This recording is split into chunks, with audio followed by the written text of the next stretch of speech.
au Sri Lanka. Dans ce genre de société, y compris en France, il n'y a pas de place pour l'empathie. Oui. C'est ça l'enjeu numéro 1, recréer de l'empathie, y compris chez nous. Oui, alors l'expression de l'archipel, elle n'est pas de moi. Moi, je disais, c'est une société en grumeaux. Mais enfin, archipel, c'est plus joli. Donc, c'est mieux pour la pâte à crêpes aussi. Merci Thomas. Que les grumeaux, c'est vrai.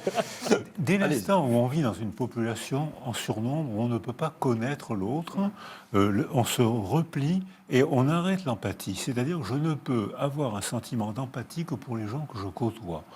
Donc, je refais un clan parce que je me sens bien. On voit réapparaître les communautarismes, toutes les communautés, parce qu'on se sent bien sécurisé dans la communauté, mais ça arrête l'empathie parce que l'autre, s'il meurt, je ne le connais pas. Qu'est-ce que vous voulez que ça me fasse ?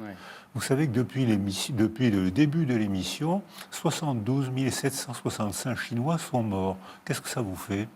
Bah, ça me frappe là déjà. Émotionnellement, ça vous fait rien. Avouez.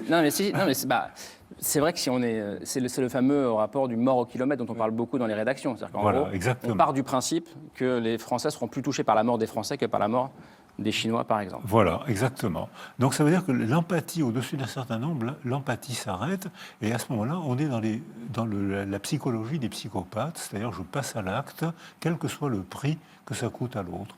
On est dans une pathologie de la perversion, seul mon désir, seuls mes besoins comptent, comme on l'a entendu tout à l'heure. Je ne veux pas savoir ce que ça va coûter à l'autre, moi je ne finis pas mon moi. Ce qui est vrai, ce qui est souvent vrai en plus. Mais du coup, c'est un processus psychosocial qui arrête l'empathie et qui prépare à la violence sans aucune culpabilité. Est-ce que c'est vrai ?